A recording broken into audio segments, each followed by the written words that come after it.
conflict is good because through conflict you can have a conversation to be like, hey man, I don't know, man, you got me like this. What's up?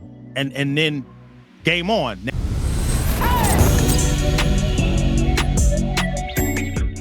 All right, we live everywhere, man.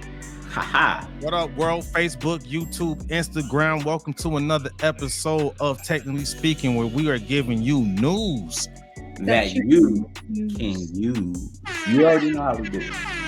Yes. Yeah, man. It's glad to be back, man. I missed y'all last week, but I didn't miss y'all because I watched the episode, man. Thank you. Before I jump into that, you know, everyone, Unstoppable Season just joined us on IG. So we got our co-host, the lovely Bobby with an I, because Y is for a guy. How you doing tonight, man? Good. I'm tired. Me? Hey, is it the weather? Because the weather is kind of changing here. It is. I noticed this morning was a lot cooler. I was in Austin last night. I went to check out the Post Malone concert. It was the last stop for his U.S. tour. Stop, Austin, Texas last night. Nice. Circuit Americas and stuff. So man, it was packed. What's your favorite Post Malone song? Probably the new one that he just did with Morgan Wallen. I like that he's an artist that branched out. I like his rap, but I like Congratulations. But Congratulations. Hey. 10 seconds and we get a strike. I like that he branched out and kind of did collabs with like Chris Stapleton and Morgan Wallen, and I like that song. Like I Need Some Help. Yeah, that's a good song. I like that song. I didn't make this mess all by myself. Yeah, I didn't make this mess all by myself. And he did a real good job. You know, it was interesting though his rap though. I was really looking forward. I guess I was going for Thug Post Malone. I got Cowboy Post Malone, so I wasn't sure who I was gonna get. And he ended up doing his songs that he's famous for, but he did everything with a country vibe. It wasn't like the rap that I was expecting. So he was halfway through Rockstar, and I was like, wait a second, those lyrics. I was like, this guy's halfway through his song and I don't even know because he's using different music, but he's singing the words. Yeah. So he knows what time it is. G-Mo said it before in about 10 years. It was cool though. Everybody on stage had Cowboys jerseys on because he's from Grapevine, Texas and stuff. So everybody had Cowboys jerseys on, and the guy cusses a lot, but he puts on a good show. Shout out to the Cowboys. I know we didn't get a good win this last Sunday, but guess what? We fought hard, and guess what? We're gonna fight again next week. But you know what though, ladies and gentlemen, that is your other co-host, Corey Giovanni, who is apparently a Cowboys fan. Die-hard Cowboy fan. How are you doing tonight, sir? I'm doing downright awesome. Get it? Downright awesome. I like Love the shirt, man. I like that. I'm doing good. You know what I'm saying? I had usually, as a creative, we get bounced off from left to right from doing certain things. However, I had made a schedule and I've stuck to it so far because it doesn't end until like about 9:00 tonight. However, I've been having a whole lot of hiccups. However, I stuck to the I stuck to the script. And got the job done so far. So 70%, I'm good. That's what's up. Hey, you know what? To your point, man, same thing, man. I don't know if either one of y'all seen my calendar, man, but I have literally every single hour allocated to an activity. I learned that years ago, man, that's the successful people, they do that, right? Yeah. They schedule out their whole life, they time block everything. So I did it, and I found it helps me with my ADHD. We talked about that with Sarah before. That helps me out a lot. And with that being said, I'm the last co-host of the show, Geronimo, aka Tech Von Go. And Unstoppable Season pointed out something on IG. This is episode 25, y'all. 25.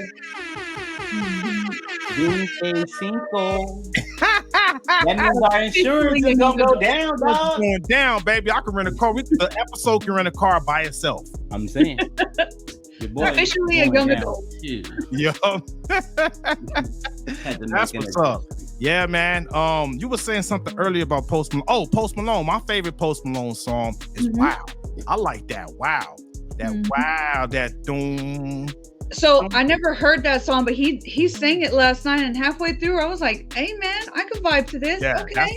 That's one of my favorite Post Malone songs. He played some good music. He reminds me of one of those people that's like you can meet him outside of like all the lights and smoke, and he's like, "Oh hey man, what's going on? Appreciate you as a fan." Like he seemed very down to earth. He ended up pulling a fan, I guess, onto stage, and this fan ended up telling him, you could tell they were talking but away from the microphones. And the fan told him that he knew how to play one of his songs and he was hoping he could sing it. And so they hooked him up. His sound guys came out, put some headphones on this kid, and he just did an acoustic version of the song while singing it a cappella. Real cool.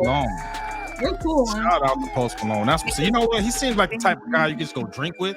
I like to go drink whiskey with that dude, man. Like, hey, we need to hook that up. We need to hook that up. We need to get Post Malone, come to the show, bro. Come to the show. Come true. Hey, so speaking of the show, let's jump to it, man. Oh, before we jump to it, I actually want to share something. So I told everyone I missed y'all, but I didn't miss y'all because I don't miss anything. I'm watching the show, but I want to share something with y'all because I got a couple of young techies, up and coming techies I still mentor, and one of them just hit me up today, man, and he said that he hopes to be where I am as far as like this cybersecurity career journey, right? And I had told him, man, hope is not a strategy, right? You just got to claim it. You got to claim it, and then you got to make it happen. And like when I said that, I thought about something y'all said on last week's episode about success. It was the 3 S's of success. It was salvation, struggle, and sacrifice. And when I talk to this young man again, I'm gonna show him that clip because it comes out tomorrow, right? On a YouTube short and Instagram Reels. But that resonated with me. Y'all was spitting some game last week, man. Shout out to the show, man. Like Corey Giovanni and Bobby with an I, because Y is for God. Yeah. Y'all killed it, man. I love that when y'all said that. So you guys inspire me, man, because like when I was talking to this dude, it's just I'm gonna tell him about the 3 S's. Just do the 3 S's, man. You Gucci. Yeah. So, but thank y'all for that. Thank y'all killed it, man. So let's jump into it, man. Well, we appreciate you, brother, and we appreciate the young man who told you what he told you. You know what I mean? Yeah, man. Yeah, that man. Hey, what's up, Leilani? She's on IG. What's up, man? What up, Leilani? Thank you for tuning in. Hopefully you get some news out of this podcast that you can use. You did? Speaking of news, man, so I want to talk about the importance of podcasts and how podcasts just took over everything. Because if you don't know, last Friday, Donald Trump was in Austin. He did a rally in Austin, but I think he just did the rally in Austin because he was there to be on Joe Rogan's show. Yo, I'm gonna tell you this. He didn't do a rally because if he did, I would have been there. He was only there out there. He was only there for the podcast. Nah, he did something. He did a press conference or something out there. That's different. If he did a press conference, that's different. Trust me. If it was a whole rally. Well, I stand corrected. He did something in Austin, but it was because he was. Are you sure? Because he apologized for being late. Hold on, man. We gonna have to. Hey, bro, that ain't the only thing trending about your boy Trump. Hey, but you know what? While you're looking that up, I have quite a few friends who follow Donald Trump and see what he's always doing, what he's up against, and staying in the fight and stuff for the presidential seat. But he sent me a link. Shout out to my homeboy Jonathan, sent me a link on Friday. He said, hey, this is a link to the Joe Rogan podcast. And I was like, okay, cool, thanks a lot. When I clicked on it, you go immediately to the comments, and it was people fighting to find this podcast because YouTube had shadow banned it. They shadow banned the podcast. And I just saw today that YouTube came out and said that it wasn't deliberate, but people were having to feed through so much crap just to find this podcast. When it's interesting because Joe Rogan is the largest podcaster out there. You know what? Can I say something? No, it's no shade. It's a bit shade, but it's no shade. I think it's because I think Trump people pulled it. I think his people pulled it. because he had a slip of a confession. A slip of a confession? Yeah, when he said, when I lost the last election, I didn't lose the last election. I was like, wait, what? And I was like, what? Did he just confess? And then he backtrack? I was like, okay. Sorry, I missed what I said. I was looking up that info. So he called it remarks to the press. But they said it was more of a mini rally, so I guess it wasn't an official rally. It looked like one when I saw it, but I know he the one in Madison Square Garden was a rap, bro. That okay. But what were you saying? I know we're not talking about that. So back it up. So Barbara, you were saying we were trying to look for the podcast, right? Yeah, looking for the podcast, and I went immediately into the comments, and there were people from Zimbabwe, from Egypt, from all sorts of places all over the world who were tuning in to listen to the podcast. Me too. It took me I couldn't find it till the next day. Wow. Yeah. No, wait a minute. I'm lying. I think I saw it later that day. I have been looking for it. I was looking on Spotify. I was looking on YouTube. Couldn't find it. I think I found it later that night. But I didn't get a chance to watch it till the next day. And by the time I did watch it, and this speaks to the power of podcasts, right? Especially Joe Rogan, like you said, is the #1 podcaster in the world, right? Right. It had been 12 hours since it was made available on YouTube. It was already over 15 million views, dog. Yeah, of course. 15. Good Google it, Moogle it, man. Here's the thing, man. Let me just tell you something I do. One, Joe Rogan has a following. Trump has a following. Yes. So of course you're gonna get everybody, and that's a smart, strategic way to actually release some information. Not release information, but release a podcast. It was like they know he's gonna be on there, but we're gonna put it out and then retract. And then we everybody creative native too.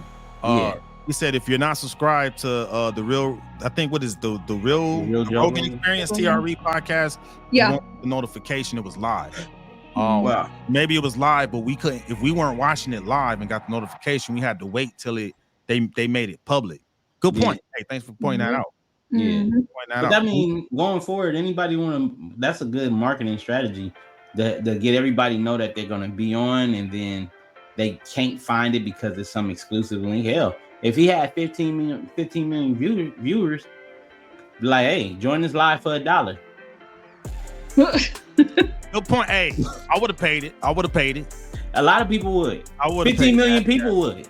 It was good. I like the podcasting stuff because it's just organic material. People are just sitting here having a conversation. Nobody's like, shut up, you're Hitler, and like all this other stupid stuff. Like it wasn't like that. They were just having a conversation.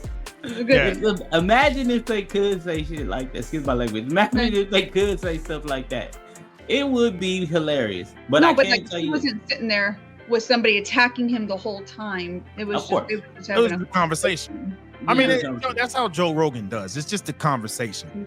They talk about the most random stuff, and I will say it was nice to just hear just a conversation, right? It was pretty cool, man. I actually enjoyed it. I watched it twice. It was a good conversation. I enjoyed it. Did you get a chance to watch that, Corey? Or any of it? To be honest with you, man, like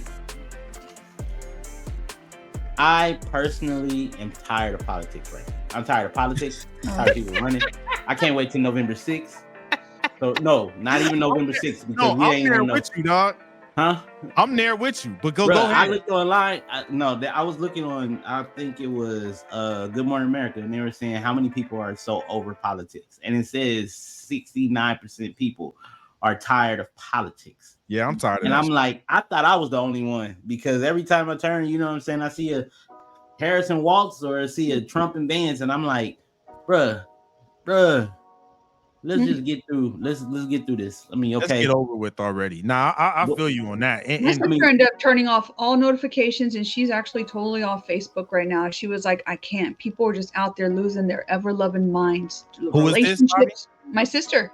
Oh yeah. I keep sending her stuff, and she's like, "Sis, I can't see this. I'm not on Facebook." I'm like, "Why?" She's like, "I just can't. I can't with all the politics right now. Like, we know where we stand as Christians and politically and policy wise, but she was like, just the amount of ugliness and stuff. I get people either talking crap to me all the time. I had somebody steal my Trump flag this weekend off my car window, and I was like, damn, man, I can't even have a different opinion. I just want you to know I'm not cool with that. I'm not cool with people stealing my stuff, and I'm not cool with people taking other people's stuff, regardless of what side, of the aisle you fall on. There's never a reason. So I told my daughter. My daughter was like, she's 8. She's like, did they take our Trump flag? I said, yeah. She goes, bunch of haters. She tells me, Grace, a bunch of haters. I said, well, Mama, listen. Yes, it sucks. I said, but at the end of the day, they could take our flag, but they can't take the vote. So just remember that. I said, and that's okay, because that's just kind of part of the free speech. Not everybody's going to agree with you. I said, and it's okay, but you can agree to part ways, and you can be kind to people. You can be kind. Now, to your point, you could be kind to people and you could disagree. That's what I did not see a lot of during this whole election season is the lack of kindness. Like, hey, you like who you like, you vote for who you want to vote for. It's cool, keep it pushing, but it's just people want to just it's like yo, chill, dog. And you know what? That goes to show some people's character. Yeah. You know what I'm saying? That's back on the person. It's like, and we're gonna get to this topic because also, you know what I'm saying, Joe Rogan interviews Trump, Shay interviews Kamala Harris. Did I say that name right? Kamala. Yeah, Kamala. My bad. I want to be respectful to everybody. The thing about it is, and I was saying this, it's funny, I was in the drive-thru with my mother. I just picked her up from the hospital because she failed. Oh no! Thank God she's okay. Good. Yeah, she fell forward. She missed a step going down the stairs and she bust like side of her head. You heard the phrase "bust your head to the white meat"? Yeah, that exactly was really what happened. No. I was like, wow, but she was fine. She went to the hospital. Thank God, she fell forward and not backwards. Yeah. She didn't have a concussion. She just split her head open. Which I know that sounds kind of graphic, but she's okay. Hey, man, we keep it real here, man. Shit happens, man, for real. It does. But when I was going to a drive-thru and the guy didn't take my order, so I had to go all the way to the window to place my order. And he was like, "What do you want?" I was like, "Excuse me?" He's like, "What do you want?" And my wife was like, my mom was like, "Just let him know that you was going to place my order." I was like, "Excuse me?" He was like, "Can I have your order?" I was like, "Okay." Right?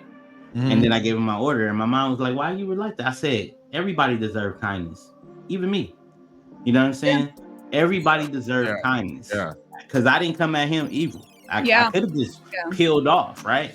But I was like, my mom is hungry. She just got out the hospital. That's another thing about hospitals. It's crazy. You go there for like 6-7 hours. When they release you, they ain't feed you. But you know what I'm saying? It's like when you get out there, you still life happens, right? Yeah. Everybody's life is lifing. But you still need to be kind, and you're right. We didn't see a lot of that during this election. Not at all, man. Not at all. And hopefully, no matter who gets in office, they're kind. Because there's a lot of bad stuff that's being said, even on both sides of the fence. Yeah. But maybe because I'm pro Kamala, pro Harris. I'm seeing a lot of hate coming from Donald, which I don't think is possibly him. I do believe it's the media, because the media is a monster, and if you don't tame that monster, it can run rampant. Yeah. And I wouldn't want nobody doing that to me.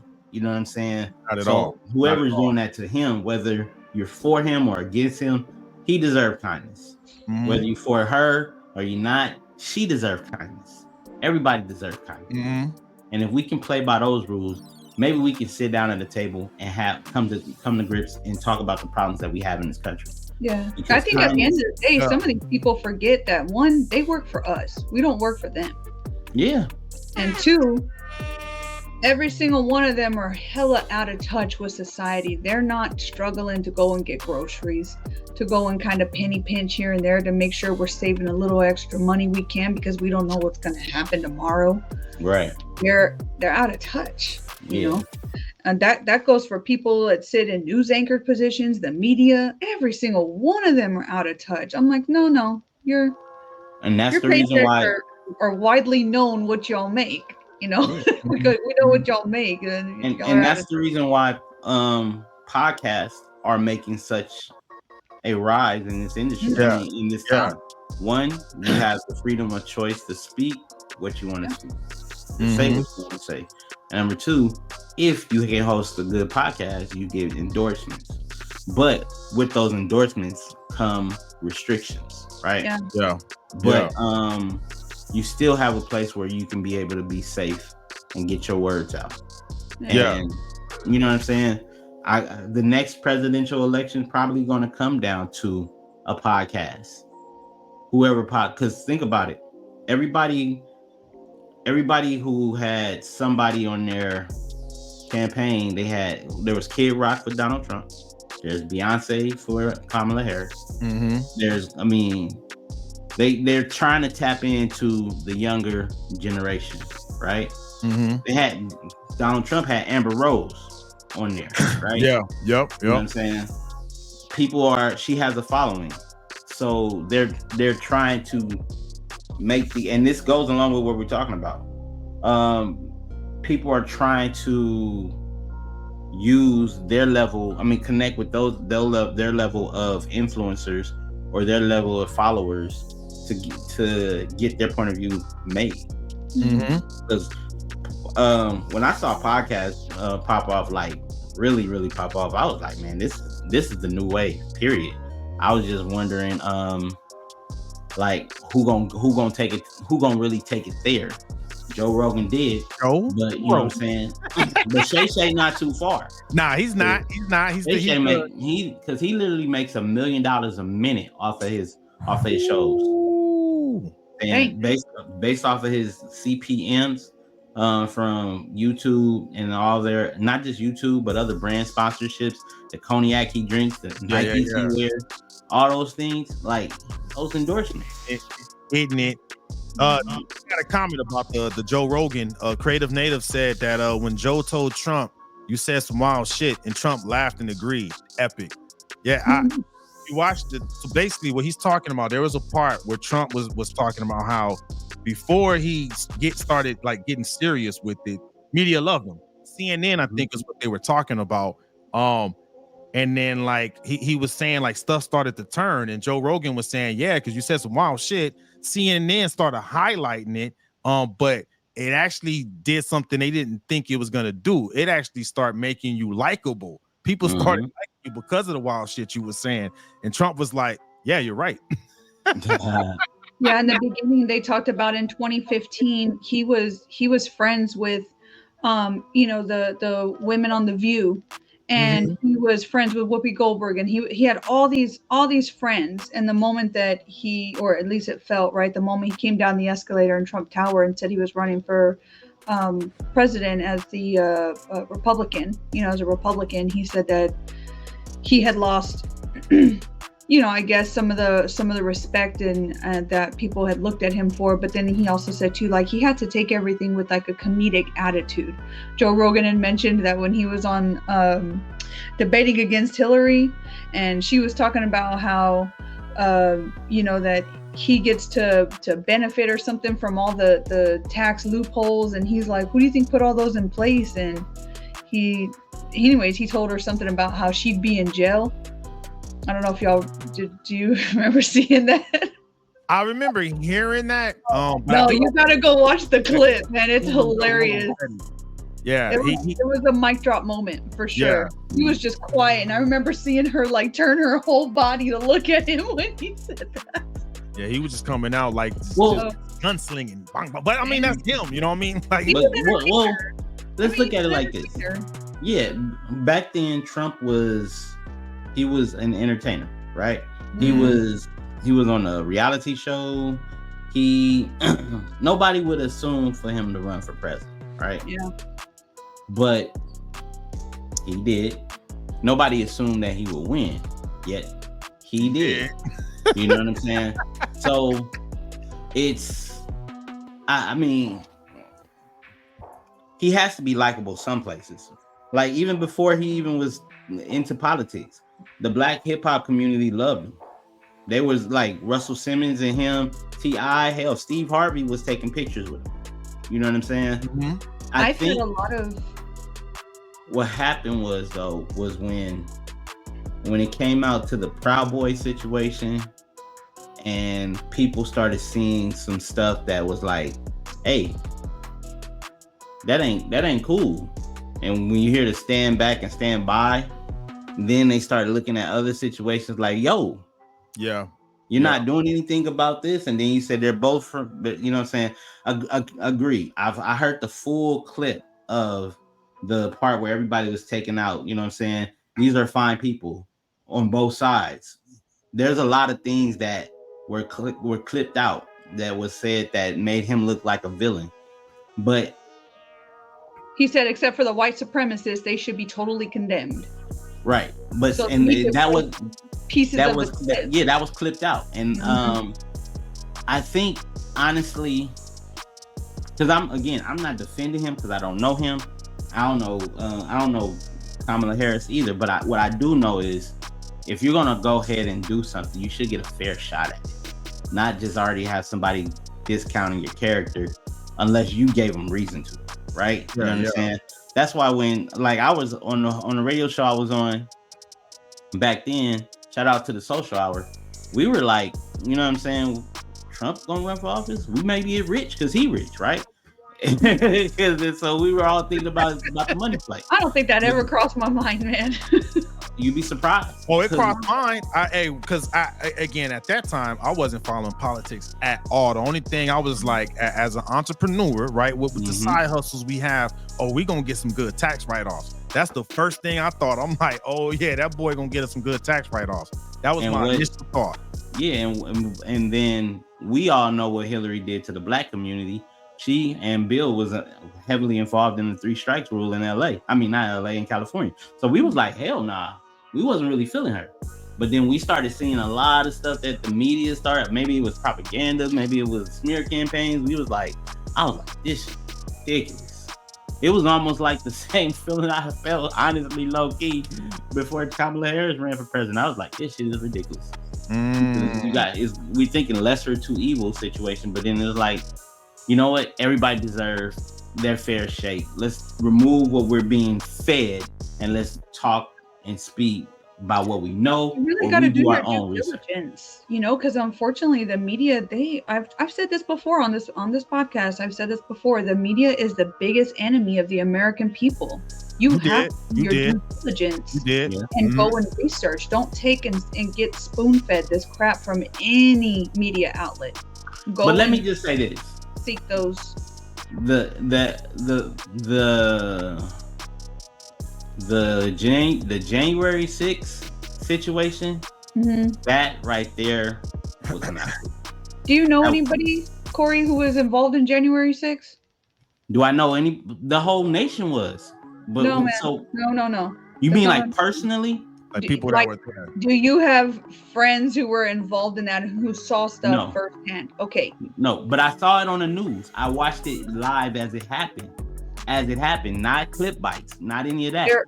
Right. So there was so much stuff that never got put on the media, where I called friends who I knew were there and they said, don't even bother looking at the TV. They're lying. They're talking all this crap. There was all this stuff put in there. They didn't show the people, black, white, Hispanic, Asian, holding hands, praying, talking with one another, the love.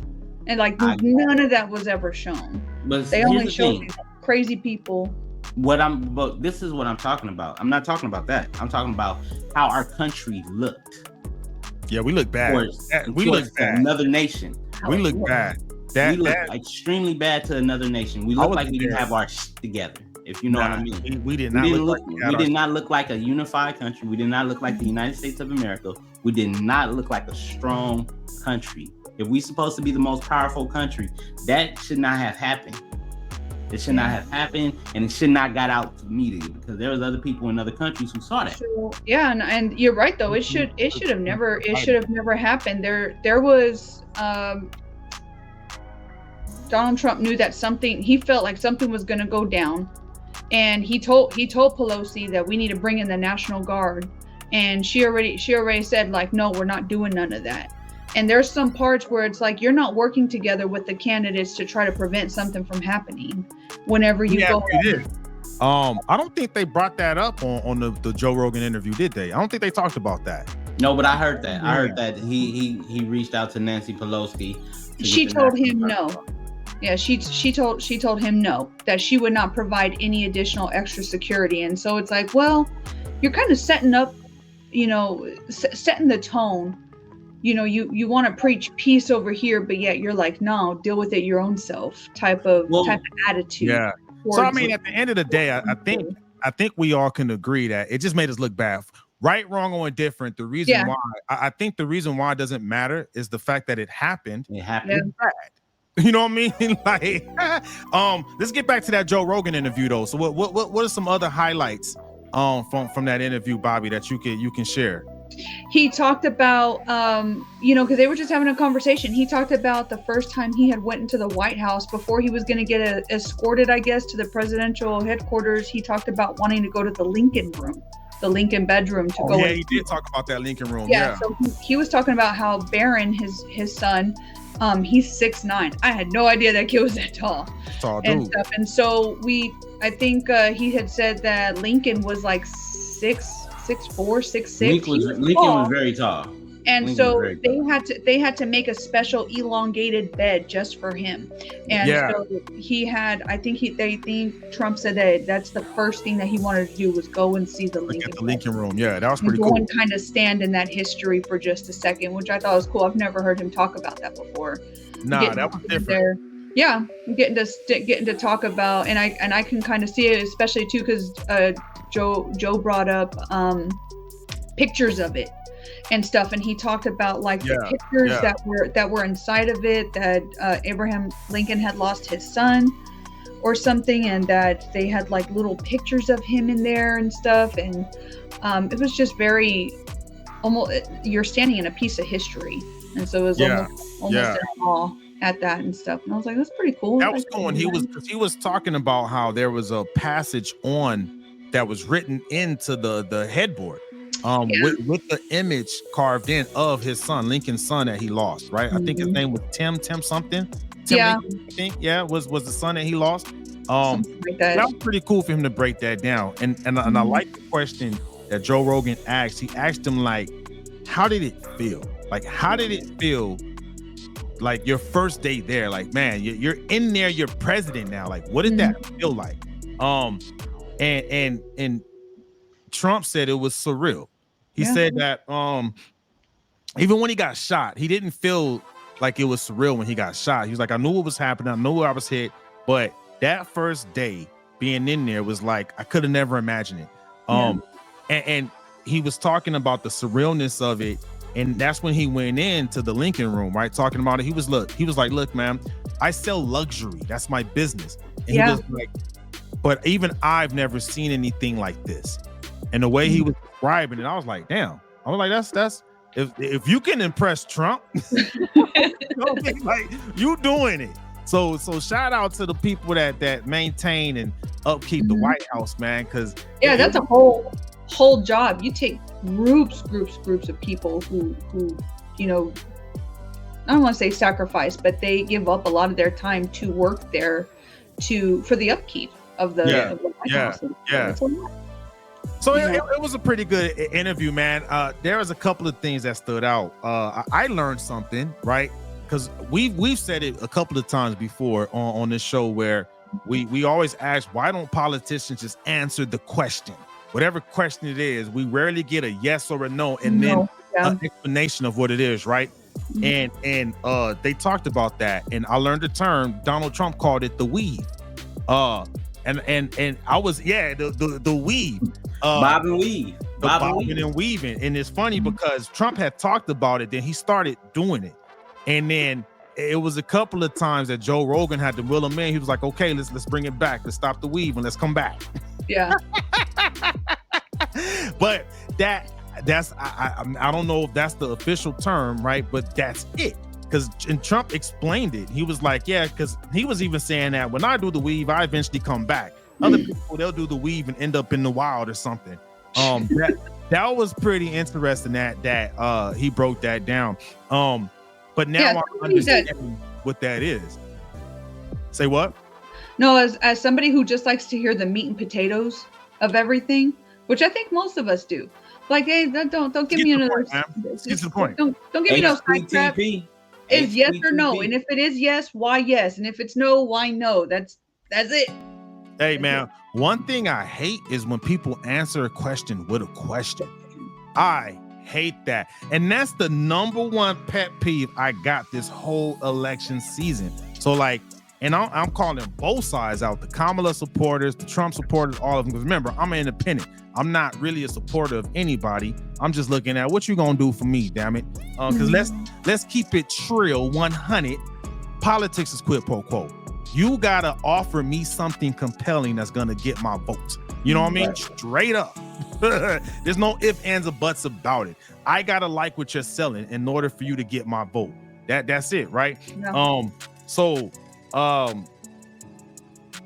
Damn it, I lost my point. What was I saying? We're talking about like the bobbing and weaving and people not answering questions like straight or answering a question with a question. Yeah. Oh yeah. That's the thing. Yeah, answering the question with the question. When people are sending me stuff, right? Like I'll ask, let's say a Kamala supporter, right? One question, and then they'll answer that question with a question about Donald Trump.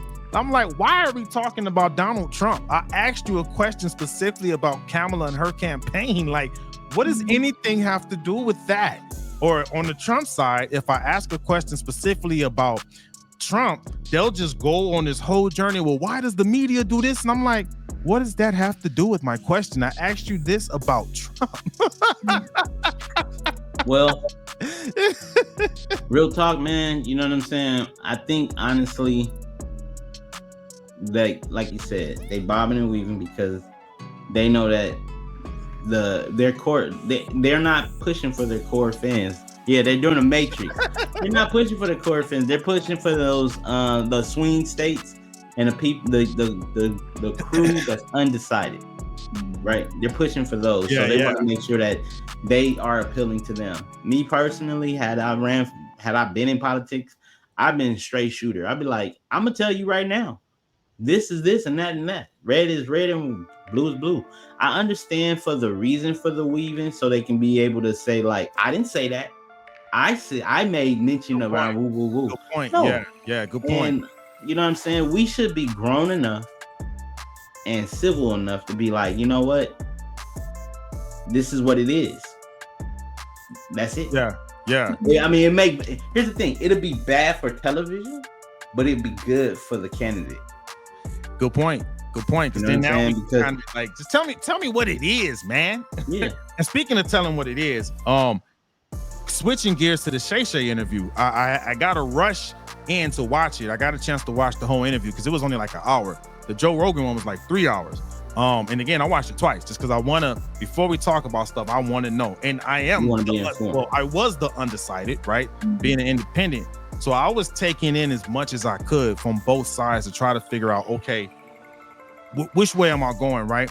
And the biggest thing I took from that was listening to them pointing me to their policies, right? Because again, I'll reiterate, I don't do politics. I never paid attention to it ever, period. So since we started this show and it started coming up, I had to take a crash course in civics, right?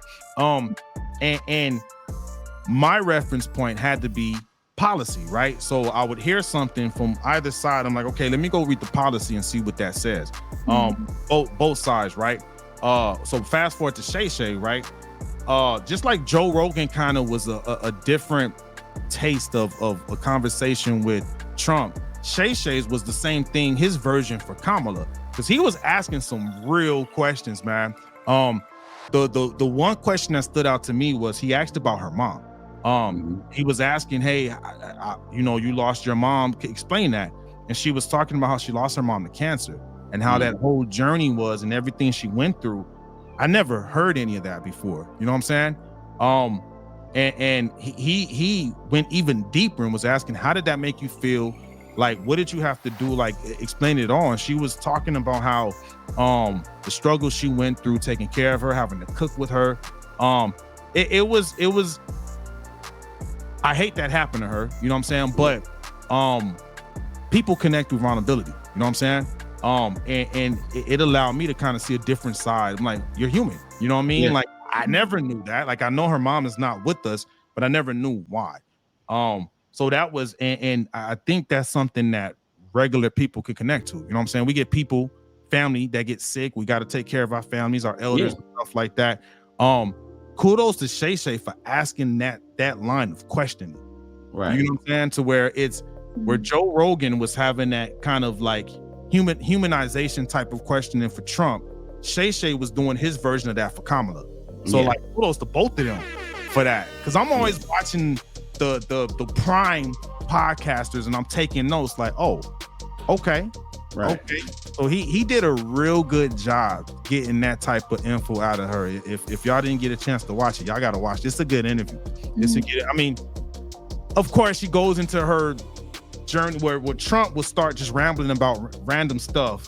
She will just start going off her bullet point scripts. You know, they that's their own version. The Trump would ramble about stuff. Joe Rogan did a good job most of the time bringing him back, because there were times on that interview I'm like, what was the question again on the Trump? I'm like, he would ramble about so much stuff. I'm like, I forgot what the question was. Kamala on Shay would do her version of it, which would just start going off her bullet points, right? That she normally goes. I'm like, okay, dog, we know this, Kamala. Like, tell me something else. Like, yeah. But good job to both of them. Those both of them were great interviews. And to your point, I think podcasting, you're right. I think it's more powerful than traditional media nowadays. And that's where I go to get my information. But not only that, you hold people accountable. You know what I'm saying? Yeah. Like the media, they can go ahead and put out something out there, and then you go search for it, it's gone, it's taken down. Yeah. Or they edit the hell out of the interview. Yeah, that's what I don't like in podcasts. When it's live, it's said, it's out there. It's out nothing there. New, you know? Right. Because nothing's removed off the internet. It's just great. There's unless you get a copyright strike and YouTube blocks it. Yeah, but then they have it. They remember that. They're like, hey, how many strikes you got? Let's check. And if you're a Diddy, it might resurface. No more Diddy. The worst time. Let me look. Speaking of, since we mentioned his name, let's do something real quick. What's up? Diddy, his family is starting an online television series, I believe. And it's going to they're going to try to highlight and show. Yeah, they're going to try to highlight and showcase the positive sides of the family and also how things are affecting. However, I think they're also being strategic about this because they know this No Diddy has been popping up everywhere and people have been talking about it. So are they gonna name it No Diddy? No, but if they did, guess what? And they copyright it, guess what? Anybody use it can be what? Yo, they could get sued. Yeah, and everything that has been on, you know what I'm saying, people using it casually. We can take it down. You feel what I'm saying? We should hurry up and go copyright that ourselves. Let's go. Come on. If it's there, then yeah, but nah. See, I mean, I'm just saying that, like, I got a question for IG. Would y'all be down to pitch in on that? Everyone, let's all pitch in and let's all copyright No Diddy, so that way we could be the ones that can control it and be like, hey, if you want to use it, you got to pay us a royalty. I think that's it right there. That's the come. I'll do it. Well, here's the question with that. Diddy is already a copyright, right? Because he's copywritten it under as an artist name. So if you do No Diddy, do he gets proceeds, or are we able to do that? Hey, holla at your let us know when we could talk. I ain't wasting no money on my attorney about no Diddy, bro. I ain't wasting no money on that. We could just stop saying it because real talk, 50 Cent probably monetized it already. I promise you. You go look at No Diddy on the trademark and it says Curtis Jackson G Unit or G Unity. No, I went to I went inside the little Spirit Halloween store to see if I could find like a little accessory, something I was looking for. And as soon as I walk in, the first thing I see is Hot Tua on a shirt. It says "spit on that thing," and I was like, "What in the world?" Somebody's trying to be the Hot Tua girl. Oh God, it's been a while since I heard from Hot Tua. Oh my God. Hey, that's the secret to a successful relationship right there. Very bright young lady right there, man. Is it though? Corey. Is it though? Yo, so switching gears, man. Next up, man. Hey, my question for everybody and for you too, IG. Is the new Blade movie gonna come out ever? I have a quote. What's up? In the great movie of Wolverine and Deadpool, there was a man named Blade in that movie. It was the first Blade, and he had a rocket launcher on his shoulder, and he said, "There's only one Blade. There's only ever going to be one Blade." And then the camera zoomed into Deadpool, and then the rocket launcher took off. So I'm sorry, Marsha Ali, I think his name. Yeah, he would have made a great Deadpool. He would have. I think not. No, Blade. I mean, great. Yeah, he would have made a great Blade. However, unfortunately, it seems like Blade is kind of like, it's almost like, I wouldn't want to call it like cursed, but it's like every time somebody wants to go ahead and do it, because they had 3 scripts already. It's not working now. It's just not working. So what they may do, they may put him in an Avengers movie.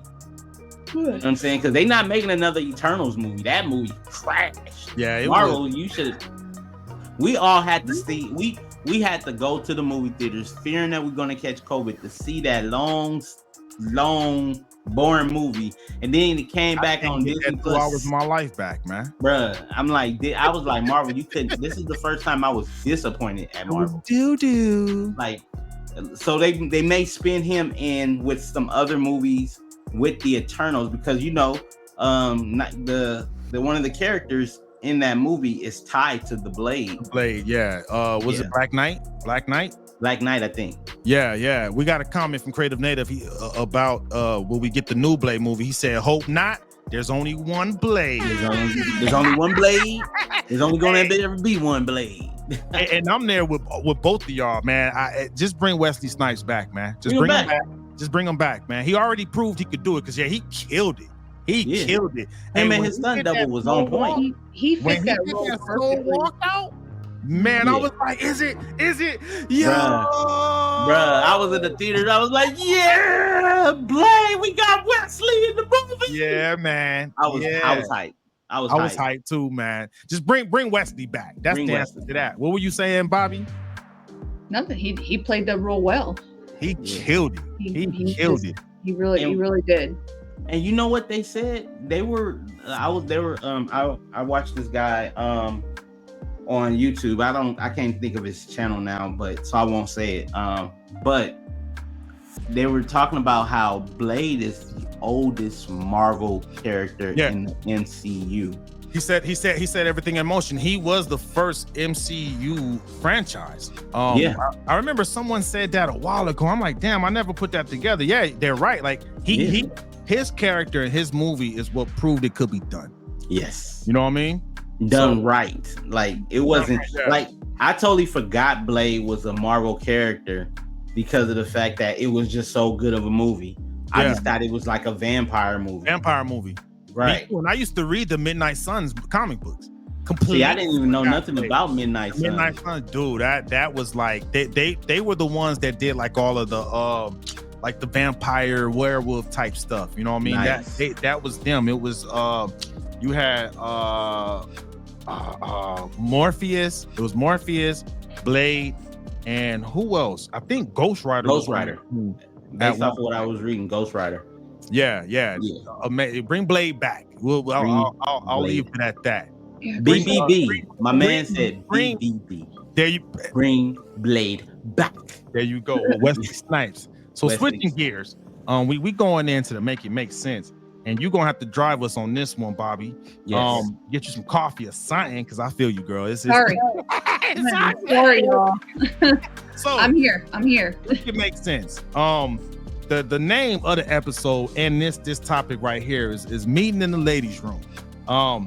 And I wanted to use that because Bobby shared the story, but I couldn't help but to think about the old school song, and hopefully we don't get a copyright strike that we gotta meet in the ladies' room. I actually know somebody who works for that group now. Oh yeah? Yeah, she's real cool. She does promo for them. Oh, that's what's up, man. Next time I come out there, I want to go to a concert or something. So before you tell your story, I want to share something. So if you listen to that song, it highlights the different time we live in, right? Because at the end of that song, she says, "Don't slap me because I'm not in the mood. Don't slap me because I'm not in the mood." So like, apparently, I don't know if it was acceptable to slap women back then. But imagine saying that now in today's culture. When are you ever in the mood to be slapped is the question that I got. I don't help us out, Bobby. We're men. I don't understand. I guess if we're in the mood, if you put hands on me, I'm putting hands right back on you. I went different because I'm thinking like, okay, so you're not in the mood. Why would you have to tell me don't slap me? But then I'm thinking, in the mood now. Just go ahead and slap me right now. But no, see, I'm thinking like, you know what I'm saying? They in the mood. they in motion, and then like, but just don't slap me. I'm not ready for that. You know what I'm saying? Oh, I see what you're saying. Okay, you got emotion. Got some 50 Shades of Grey going on over there, man. Hey. I got a story about that, but that's for another episode. All right, so get us going. So what brought us to meeting in the ladies' room? Tell your story if you don't mind, Bobby. Yeah, I'll tell you what happened. I'm gonna preface my story though by saying that we go back to what I said in the beginning, which is about being kind to others. And my opinion does not come from a place of hate, but just a place of concern. That's all. So we had a conference at our building this past weekend, and there is a transgender individual on one of the teams. And I heard this person is a hell of a software developer. That is fantastic. I'm so glad that they're able to have a good career where they're able to shine in that manner. So I'm coming out of the restroom with a friend of mine, and she and I are talking, and I open up the door, and this guy, he's like 6'1", 6'2". He's got blue hair, does not dress as a female. But even if he did, it really wouldn't matter because of the way that I'm going. I told Dramo, I'm not going to say he scared me, but he definitely caught me off guard because I was not expecting him to be there. And the reason why I say that is the area in our building where our restrooms are, there's only like a 4-foot gap between men's door and women's door. It is a small area. So when I opened it up, he caught me off guard. And I'm over here thinking to myself, like, what are you doing? Why are you right here in this space? And he was coming into my restroom as I was walking out of the bathroom. And this is one of my concerns, was because I ended up talking with our building manager because I wanted to know if there was policy about this. And because it's a commercial building, they can't really say whether or not somebody can or can't use the restroom that they choose to identify with. When I brought it up to the building manager, she originally thought that I was talking about like a transient, because we do have a very large homeless population literally on the other side of our building, right in that area of downtown San Antonio where we work in. So I imagine they've had this issue happen before where homeless people are trying to get into our building to use the restroom, to use the facilities. And so she thought originally I was talking about, a guy that, was like a homeless dude or something. And I was like, no.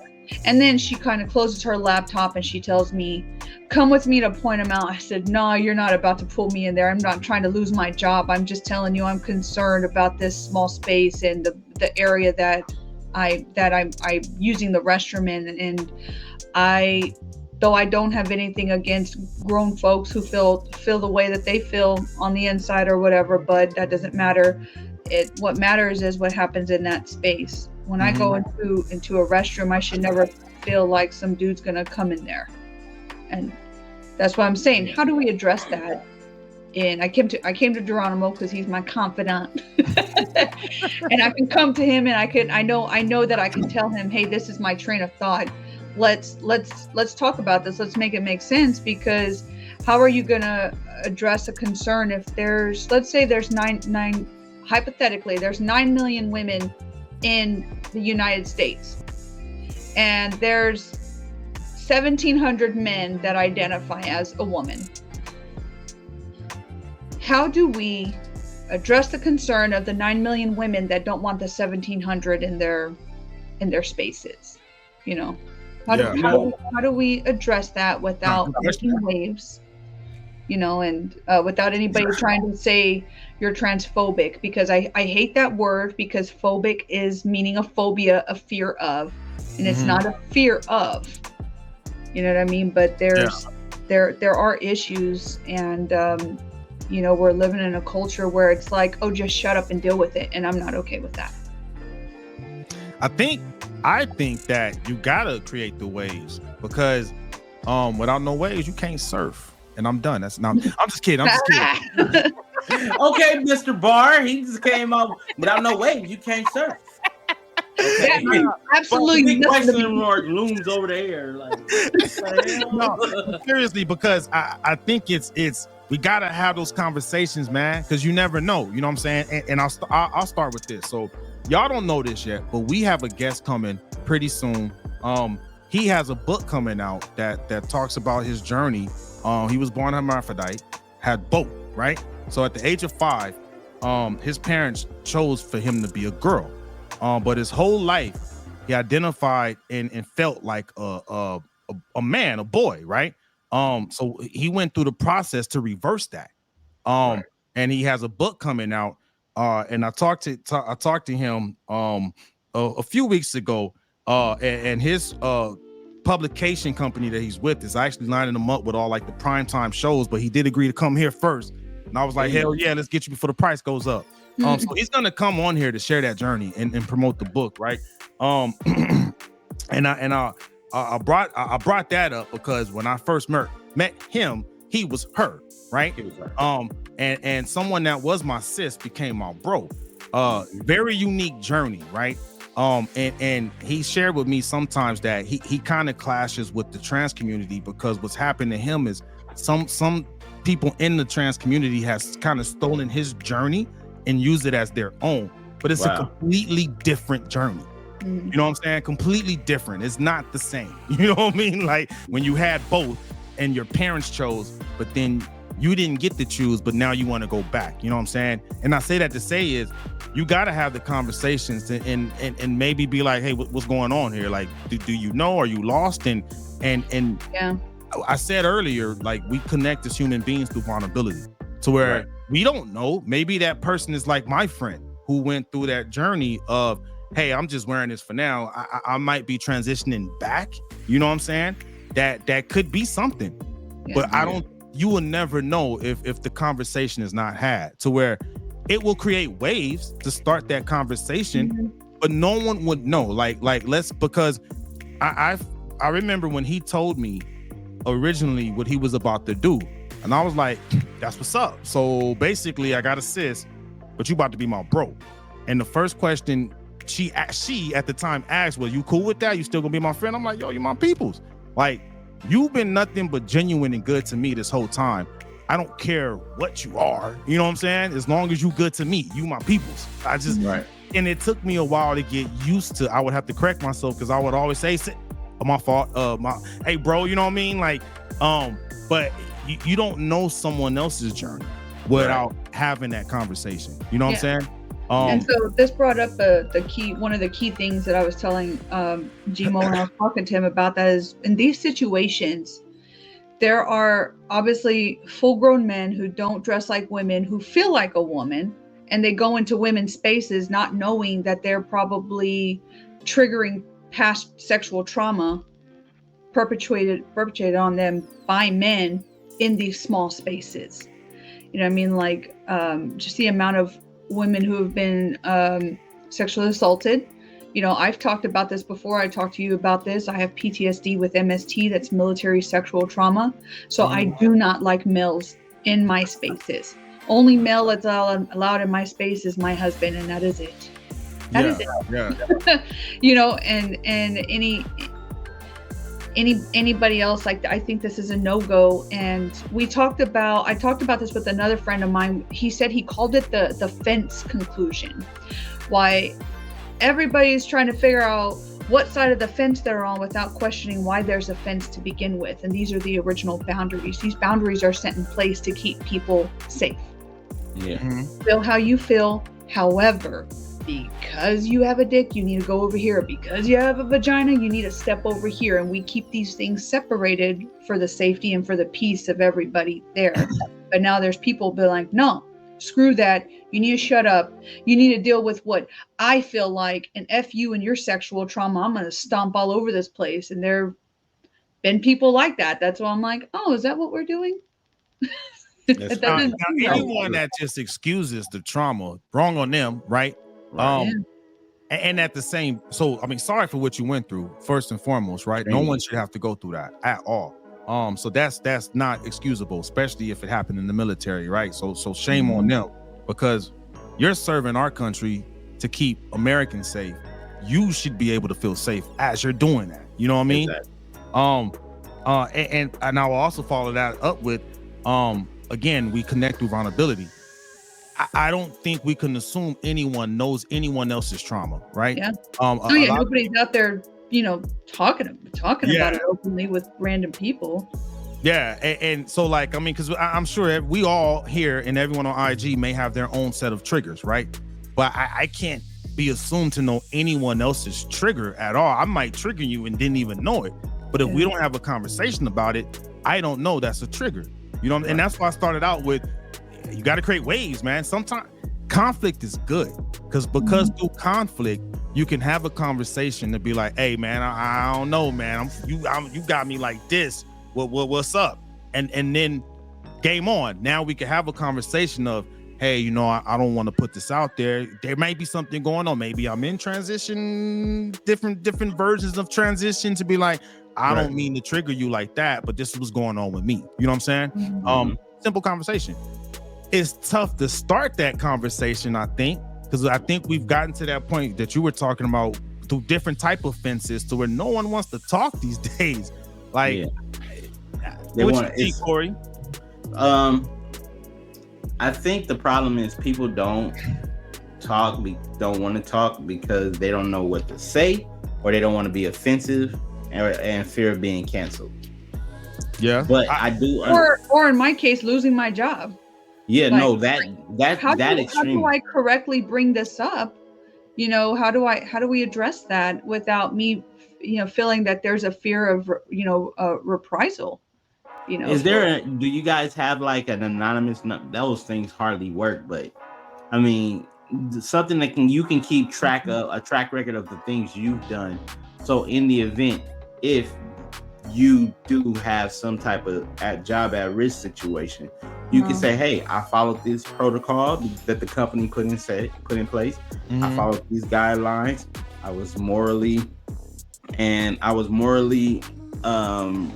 respectable towards the situation, and you know what I'm saying, and you wanted to bring light to the situation that personally happened. You know what I'm saying? Something that was an effect. I was told later on that I could go use the restroom on the 3rd floor.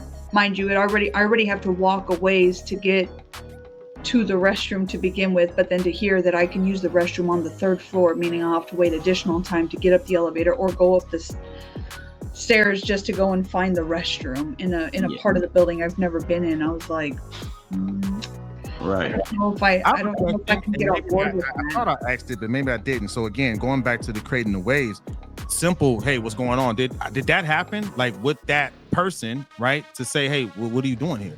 To uncomfortable situation, right? Two people, two different realities, right? Two different stories, two different paths. We don't know. Those two paths collide, right? Was there ever at any point of conversation kindness, right? Was there any type of kindness to say, hey, what's going on here? Why are you in my space, person? You know what I'm saying? To where now that gives that person to tell you, as much as they feel comfortable sharing. I don't know. Did that happen? Because I don't. Anonymous stuff, yeah, cool, talking to other managers and stuff like that. But right then and there, I'm wondering if that conversation was had with that person.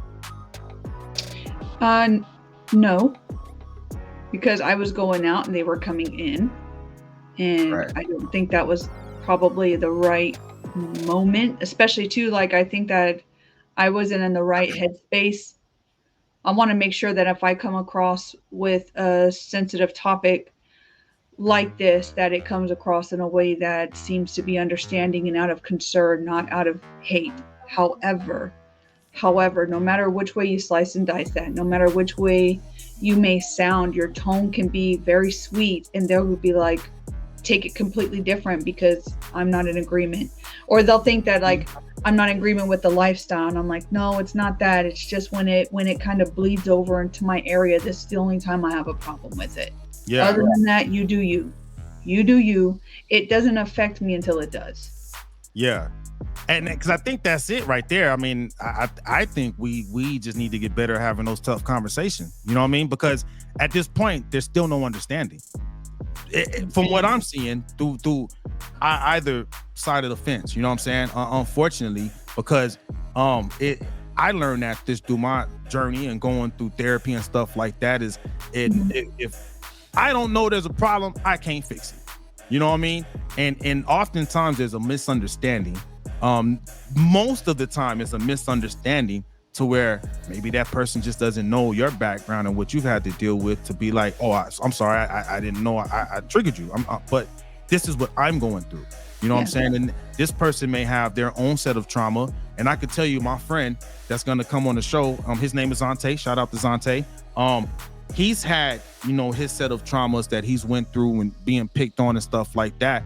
But if you don't know him like I know him, you would never know that. And maybe he got judged doing his journey and stuff like that. And maybe he was quote unquote somewhere he wasn't supposed to be at different times. You get what I'm saying? But you don't know unless you have that conversation. You like, your pain is real. I'm wondering if there's some other pain with the other person.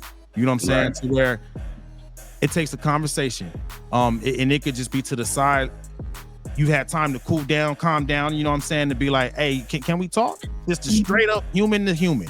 And there should not be any reprisal with that. You know what I'm saying? Yeah. But I'm thinking about, I'm looking at it from Bobby's point of view though. Mm-hmm. Like, she's coming from out of a safe place. Mm-hmm. And then boom, she doesn't feel so safe. You feel me? Like, it wasn't, and Bobby, you can correct me if I'm wrong. Like, you know what I'm saying? You and your girls chit-chatting, coming from a, you know what I'm saying, place where you guys familiarly going to all the time, nothing normal, and then you open the door and you see somebody walking into a space that once was safe, now it's not, because they're walking in. And now, after that happened, it's not so safe anymore. Am I right? No, that's yeah.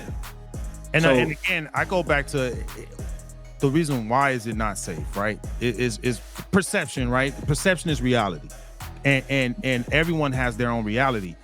On the outside surface, like looking in, right?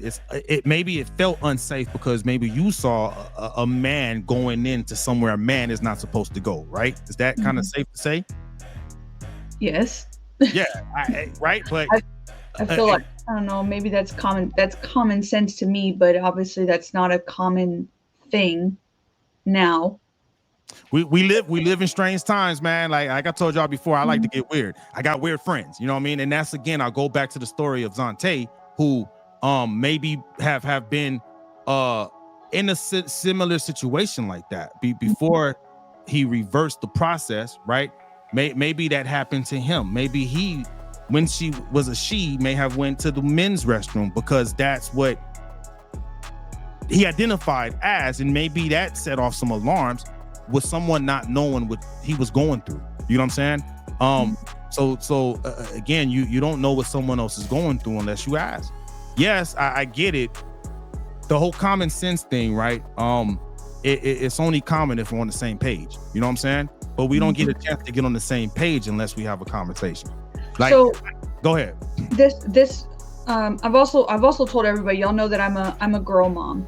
And so as a girl mom, you want to do and take specific measures to make sure that your kids don't fall into the same situations that maybe you had previously been in. And so because of that, I'm a real big proponent of, while I don't have anything against anybody in the transgender community, there are going to be people who are dark and filled with lust for children. These pedophiles are going to take advantage of those types of things where people can get hurt.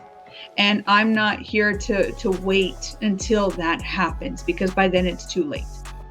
You know, one child or one woman touched inappropriately, that's too many. Yeah. One is too many. We have the fences for a reason. You don't have to like the fences, but when we talk about peace and safety for everybody, the fences are up for a reason. 100%. And what you're talking about are molesters. That's bad, right?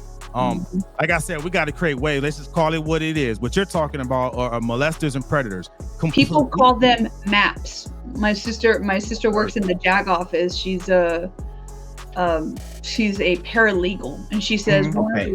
Can you say that slow? MAPS, M-A-P-S, MAPS. And your sister works in the JAG office. Thank you. What's JAG for those that don't know? Yeah. So JAG is the Judge Adjutant General. It's all the legal people. All the legal people fall under JAG. Your lawyers, your paralegals, your legal specialists, all of these people fall under JAG.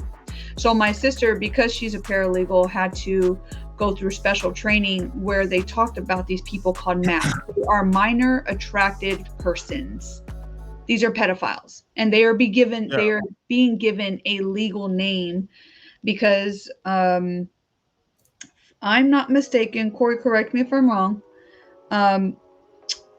California is trying to legalize MAPs, make it okay for they're predators. Make those relationships real quick. Just to show like how much I understand what you're saying. I've turned in 2 MAPs based on what you're describing, right? So when I early in my cybersecurity career in the military, we caught 2 people. Well, during my career, I caught 2 people that had stuff they wasn't supposed to have on government military drive. People are stupid. The first time I found it, it wasn't me. It was one of my airmen found it, came to me, and it was one of those uncomfortable situations, like Sergeant Moreno, and they didn't want to say it. I'm like, dude, just spit it out, dog. And he told me what they found. Right? It was videos. No questions asked, dog. I'm turning you in. I've done it twice. People escorted out by our federal agents in the Air Force, which is OSI, in handcuffs, in uniform. I don't play. Zero tolerance. You know what I mean? Right. So zero tolerance, no ifs, ands, or buts about it, right? That is wrong. And again, I'm snitching. When I tell people I'm snitching, I'm turning you in. I've turned people in and I'll turn them in again. I don't care. You know what I mean? It's like Pharrell Williams said, don't do it around me because I'm snitching. Don't do it around me. Well, here's the thing. Snitching doesn't the term snitching is not for civilian, right? It's for those who actually are in the streets. In the streets, yeah. I'm being facetious, but you get what I'm saying. I'm gonna tattletale. I'm gonna tell it. But guess what? I'm on my freedom. And if I know you doing something wrong and I don't say anything, my freedom is compromised. Yeah. No, that's true. That's true. And going back to the, and again, I'll keep going back to the story that I shared because there's different ways to say it, right? Young Jeezy said, walk a mile in my Air Forces. You know what I mean? Another way of saying that is, I think just as a society, we can get better at trying to see things through other people's lenses. You get what I'm saying? Like, I think it's safe to say I don't know if you had a chance to try to look at it through that person's lens because you just didn't have a conversation with them. You know what I mean? I think if you can have a conversation with that person to kind of try to see it through their lens, and then they can get a chance to see it through your lens, maybe there could be some type of understanding. Because right now, we don't know. You know what I'm saying? We don't know. That person doesn't know what you're dealing with and what they triggered, because they triggered you, right? They don't know that. But then you also don't know maybe what they're going through, because that person could be in transition. We don't know. You know what I'm saying? And it may or may not be our business to know, but I think you are in the situations where it is your business to know now. You know what I mean? Because until you do, it's just left open to go in so many different directions. But until we have that hard conversation, we just don't know. There's a problem there that's not is left unsolved. You know what I'm saying? Yeah. And again, it's just because we just don't know the other people. None of y'all know what's going on through the other person's lens. You know what I mean? But also too, I mentioned this person was only there for the conference. I know of this person. While I've never had a conversation with them, I know what team they're on and stuff. They don't sit in San Antonio. They're in a different state. And in that state, what we're talking about is very much allowed and celebrated and applauded and stuff. And so I could be onto something, you know what I mean? But you don't know until you ask, like, hey, we in Texas, you know what I mean? Like for example, I remember someone told me I didn't have the same manners as a Southern gentleman. Well, I am not from the South, so I'm not gonna have Southern manners. I'm from Southern California. Which is not the same. It's not the same. Not the same. But I couldn't tell that person, you know, my side of the story until they told me theirs. Like, hey, you're not a Southern gentleman, are you? No, I'm not. I'm a Southern California gentleman. We're different. Yeah.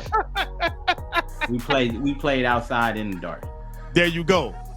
So I just think, and because I wanted you to share the story and we have this conversation, because kind of going back to what we talked about earlier, there's so many differences that are out there. And Corey, you said it. We are, and you too, Bobby, we are more alike than what we think we are. But we don't get a chance to understand that and share kindness. We don't talk to each other. And I say that because you will probably run into this person again at some point, right? Now it's gonna be weird and awkward until we have a conversation. You know what I mean? Like, it's like that person might see you and might try to avoid you with something because they don't know what's going on. The energy, you can't fake the energy, dog. Like the energy is gonna be weird until that it's addressed. You know what I mean? And I think this is one scenario, but it's so how many scenarios just run wild and people get hurt and bad things happen because we didn't take the time to just talk it out. You know what I'm saying? I think it's worth doing that for any type of misunderstanding. You know what I'm saying? I think it's worth it. Take it for a grain of salt, but I think we could solve more problems if we're willing to cause rifts and waves and just talk through it. We ain't gotta agree. You know what I mean? We can agree to disagree, but at least you know where I stand and why you made me feel like the way I felt. You know what? And now maybe I might know that I may have make you feel some kind of way. Yeah. Or you might find out that, oh snaps, I was walking in the wrong bathroom. My fault. Nah, but I don't. Say what? Yeah, no, I was just saying, I don't know about that. I'm pretty sure they knew exactly where they were going. You know what? I hear you. I'm gonna share a story. Because I've made that mistake once before. I was actually I was at the gym once, man, working out. Ran to the restroom. I was not paying attention. I had remember the movie White Chicks? I had a White Chicks moment. I love that movie. I had a White Chicks moment, man. Like I had to go, boy. It was a White Chicks moment. I'm in there sitting in the stall, and you know you could look through the crack, right? And I see two females in the room. I'm like, yo, why these chicks in the men's restroom? Like, why in the men's? And then more women kept coming. I'm like, oh man! I went to the wrong bathroom, but I'm blowing it up, dog. Like I'm fucking. It was a White Chicks moment. Like, hey, I heard one of them say, "Man, it smells horrible in here," and I'm like, "Am I in there?" Like, my bad. Like, so I've made that mistake before, but as soon as I make that, when I walk in, the first thing when I made the mistake, I realized from that point on, look for urinals. If there ain't no urinals, look for urinals. Get out. Dude. So like, I had to handle my business, and then as soon as I handled my business, I ran out and ran to the right restroom so I could wash my hands. Wash your hands. Oh, I'm not touching the door now. No, it was a push. It was a push thing, so I was able to. Yeah. I mean, mistakes happen, man. Did you run in like this? Did you run into any women in there though? Luckily, I did not run into it because that would have been a hard one to explain away, man. But it was a complete accident. No pun intended. No pun intended. Yeah, no. So I mean, accidents happen, man. It happens. So, but unless you have a conversation, there's a lot. With no conversation, there's pain, right? Obviously, there was trigger. There's assumptions, and those assumptions run wild. We don't know. You know what I mean? This is just an example of it. Take this specific scenario out. Plug in any other type of misunderstanding. We will never resolve it unless we just have a heart-to-heart kindness. Let's talk. Like, hey, man, you mind? Maybe the next event you are in the same situation. I think it's worth having that conversation, because if we're talking about kindness and we want our community to spread kindness, you said it in the last episode, we got to lead by example. You know what I mean? Like, I can't tell people, hey, get out there, spread kindness, if we don't do it ourselves. You know what I mean? So I just think it's an opportunity to lead by example and have an uncomfortable conversation, and hey, man, let's water under the bridge after that. And then now you can kind of, both people can see it through the other person's lens, and there's an apology probably waiting for you. You know what I'm saying? But you'll never know unless you have that conversation. That's my take on it. What you think, Corey? Interesting. Having conversations does bring awareness, but policies do too, right? Like, very true. Very true. Here's the thing. I don't want to be that guy, but I'm gonna be that guy. Be that. This is what we do, man. Be that. You know what I'm saying? Genevieve jumped on late. She's asking, what are we talking about? Can you just do a quick recap of what you experienced, so she can know what we're talking about, Bobby? Yes. Hey, Genevieve, I was talking about an incident that happened last week at work. We had a conference, and as I was coming out of the women's restroom, there was like a 6'2" guy with blue hair coming into the women's restroom as I was going out. And while he didn't necessarily scare me, he caught me off guard because I was concerned about him coming into that space, and we were talking about how to address that. How do we address that in the culture that we're living in now? Boom. Hopefully that got everyone caught up, because we had a couple of people that just joined on IG. So that's hopefully that gave you the of the combo.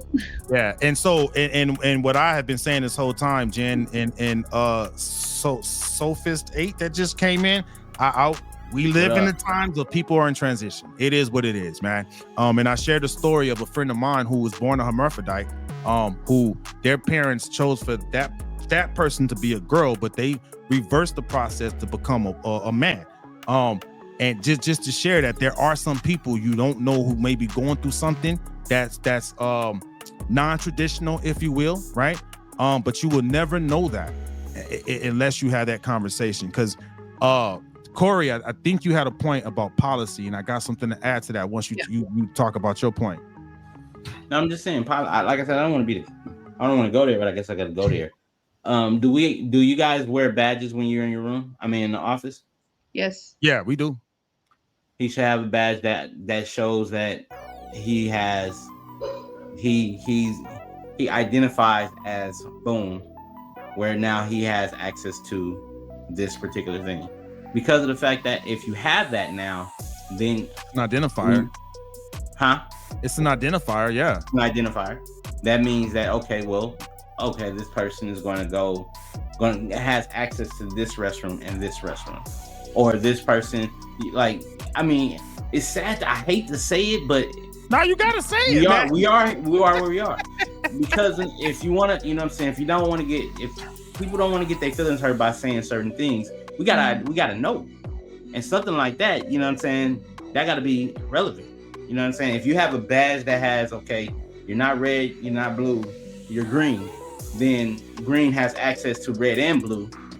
Have a green dot on your badge saying this, and make everybody a badge. You know what I'm saying? Everybody have their badge. That way they won't feel left out. Everybody has a dot on their badge, and then they have specific dots around the area that who can use what and what. I feel like it's segregation, but unfortunately, if we gonna have to talk about certain things, to make things, you know what I'm saying? About it, man. We gotta talk about it, and then we gotta make it comfortable because we're sharing the same space. Yeah, I actually think that's a great idea. I mean, there's been a push for diversity and inclusion. I think that's part of it, man. And I did a small stint in HR, right? And I would imagine that I don't know if HR laws and policies have caught up with what we live in today, but that needs to be addressed, right? To where if something was around like what you said existed, I could show my badge, like, hey, I'm sorry, boo boo, just so you know what's going on. It ain't that type of party. You know what I mean?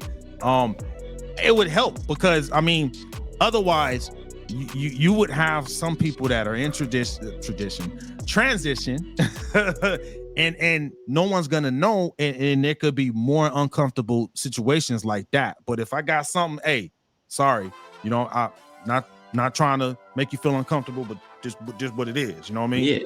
Yeah. In that way, there's a policy there. You know what I'm saying? Unfortunately, it may be uncomfortable at first, but however, if everybody abides by the policy and agree to that policy, then that's when laws can be governed and rules can be respected. Damn it. I keep leaving my governance hat upstairs because I want to put my governance hat on. Damn it. I got a hat. Don't even wear it. Hat on. But before I put it on, Genevieve actually had a couple of things she said. Yeah, I definitely see it as a safety concern overall. Just because certain people have none ill intent doesn't mean everyone is doing it for the right reasons. I wouldn't want my little girl being in that situation or in the bathroom and a man can just walk in and share that space with her. Yeah, so I mentioned that because I'm a girl mom. I have five daughters. 3 of my daughters live with me, 15, 8, and a 5-year-old. And I wish we weren't living in a time where I have to go and inspect the restroom before they go in, but I do, just to make sure. Unfortunately, everything's on the up and up. They're big enough to go potty by themselves. I hang out near the hand washing station and wait for them. Because, what we have to do. Sometimes it can get tricky though, because if I go on deployment and my husband is taking care of the girls and he's doing stuff in public with them, and my older daughter's not with us, he ends up having to stay outside the restroom, I guess do like a quick check. He'll have Grace, my older one, go in there and just do a quick check, and if everything's okay, then Mercy can go in there with her and he'll wait on the outside. Yeah, I mean, good point. Speaking to Corey's earlier point, putting that governance hat on there, where we are now, there needs to be policies that specify that. And I think that they should be posted up too, to where everybody is aware of them. But also times you don't really come into some of this in public spaces. The only reason why I say that is because if there's a family restroom available, I'll take the girls in there. You know what I mean? So we don't even have to make waves at this point because we've got this area over here, Right. But there's no family restroom because it's a business facility. Yeah. So, I wanted to speak to Jen's point. She's right. Like, if it's just a man going in there, this is a regular man, that's not cool. It's not acceptable, right? I definitely said that. That's not cool at all. There's people pushing those envelopes. They're like, oh, well, I identify as this. I'm like, okay, well, you look like you straight homeless. Like you can't tell me that, that you're saying this. Then I'm questioning your intent. Right. I'm like, what does that mean? But now you're saying I can't even question you. I am going to question you. Absolutely. If you're definitely not fitting the part, I want to know what you're doing, what you're up to. Yeah. What is your intention? Yeah. What's your intent? I mean, but you got to at least ask though. You know what I'm saying? Like if you don't ask the question, you'll never know. You know what I mean? you can mess around and be like, well, actually, I'm either at the end of transition. I think I have transition. We don't know. We live in that world. But to Corey's point, put the governance hat on. There should be policies that specify if like a matrix. You know what I mean? Yeah. If this, then that. Like at one point, can someone in transition now be able to go in that restroom? You know what I mean? I am not a professional in that. My policy expertise is in cyber policy, so I don't have to answer. Yeah. You don't have to answer, Sway? I don't have to answer, Sway, but it should be addressed. You know what I mean? And women, whoever's drafting that type of policy, women should be involved, because I can't speak on that as a man. I don't have that same concern. You know what I mean? So if that's ever a process to create some type of like actual policy, women should be involved with that so they can express their concerns. So that way all of the variables can be addressed. You know what I mean? I'm wondering too why this feels very one-sided. I feel like it's very rare to come across a woman who's like, yo, what's up, bro? And is trying to move into a man's space. I know what you're talking about. Like, even if women who identify as men. Very one-sided is all I'm saying. It based off of what I've read, articles I've read, some different. Can I be honest with you? News outlets and stuff. It seems very one-sided. Good point. Yeah, I can tell you why. Even if a man does uncomfortable, he won't complain. We won't. Yeah. Even I have an example. I was somewhere. I was actually at one of the VFWs. The one on the Riverwalk, actually. VFW. Veterans of Foreign War. Thank you. Yes, shout out to all the vets out there. So I was there, and I went into the men's room to handle my business. And there was actually a female in there with this. I think she was drunk, man. She was on the stall. She didn't even close the stall. She was handling her business. And I just was like, oh, okay. Did my business, washed my hands, and I left. You know what I mean? Like, yeah. That's not the first time I've seen it. If you ever been there, like at like concerts and like the women's restroom is just super packed. I've seen women go to the men's restroom to go do their thing. Yesterday, I watched it happen because the line was so long, and it was a mixture of men and women. And then once you got to the front of the line, it went left for women, right for men. But there were a couple women going to the right because they weren't paying attention. And I can hear some of all the women that were in line next to me. They were making sure that there were no dudes up in that restroom. They did not want men in there. And I was like, oh, cool. I'm glad we're all on the same page over here. Yeah. But yes, that can absolutely happen when you're dealing with really large crowds trying to use the restroom at once. It happens. Yeah. Yeah, it does. It happens I've seen it so many times in my life to where, and Jen brings up a good point. Because who can cause the real damage to the other gender? Good point. I mean, men typically are stronger than women unless you're Bobby's strong. She buff. If you ever get a chance to see her. Actually, y'all met before. She came out. You met Jen before. I was like, I ain't buff. She's a soldier. She's just very humble. She'll mess you up. I'm not buff, but if I have to, I will put your ass in an arm bar so quick. And I won't even think twice. I will break your arm, be like, yo, my bad. You probably shouldn't have come into this area. Yeah. No, I mean, it's not acceptable for men to just go into women's restroom. However, we do live in an age where people are transitioning to the other side, right? What do we do then? You know what I mean? But then again, I don't think we know what to do if we don't at least have that conversation. Because if, let's say there's a conversation and maybe you discover a violation, you know what I mean?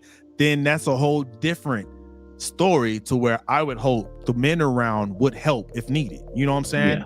Yeah. But again, I think nothing gets solved or resolved if we don't at least ask the question and have that conversation. You know what I mean? Because you like you said, we need to know the intent. Is the intent, hey, you want some funny shit? Or is the intent you're at the tail end of a transition to where you about to be kind of like me, but not quite like me? What's the Kardashian dude that Bruce Jenner? Yeah, Caitlyn Jenner. There you go. Are you Caitlyn Jenner now? I mean, like, where can Caitlyn Jenner go? You know what I mean? Like, which is interesting because actually Caitlyn Jenner is against males in female sports. But what about males They and got female bathrooms? so much flack for, I don't know about the men and women's bathroom stuff. I don't know, but I remember they got so much flack because they were like, no, because I was in sports and we dominate. Like we dominate, and it's not anything that's offensive. Men are biologically stronger than women. We were created for something entirely different. It's okay to say that. So yes, there is one gender who is of the weaker vessel, and it is okay to say those terms. We were created for different things. Man, I'm gonna keep it real. But most of the time, yes, you're right. But I've seen some that we're like, ooh. R.I.P. China. You said what? R.I.P. China. China passed away? China. From WWE? I remember she passed away or what? She passed away a while back, bro. I didn't know that. I remember China, man. She was pretty when I was watching WWF. Back when it was WWF. You won the world championship title. I didn't even know that. Know that. So let's wrap this up. Where we at with this? What we doing? How do we resolve? We need policies. I think is something I got from this. And I think we need conversations. Conversations and policies. Yeah. I prefer conversations and Hennessy, but I mean, I'll settle for conversations and policies. Well, conversations will happen, and then policies will be created. There you go. I think so. Can we agree on that? Yep. Yes. I like it. Yeah. What we got next? We still in Make It Make Sense. Let's make this make sense. So last week, or I think the week before that, recently, the Biden administration was able to get $74 billion in student loans approved. More. Give me my money. Yeah, Give me man. my money. Give my money. So having conversations with different people, the reason why we're like make it make sense is because there's a few different aspects to this, right? So I think, like on a personal level, and I'll share a personal story. I've had a student loan forgiven, and it helped me out significantly financially. You know what I mean? But I know there are arguments out there that are against it because it can contribute to the national debt. You know what I'm saying? I'll set it up like that, make that make sense. Let's get that conversation going. Who you want to go first? Bobby look like she want to go. What if I want to go? I do have over $20,000 in student loans. I am not looking for somebody to flip the bill for my education. I'm okay with paying it. It's cool if that happens. If it does, it doesn't. I mean, I'm not going to be mad, because I signed on the dotted line saying I would pay for this.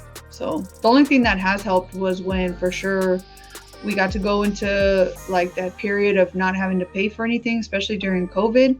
But you could still pay towards your loan, and it went directly to the principal and not to the interest. Oh, that's cool. And stuff, yeah. So I still paid it because it just went to the principal.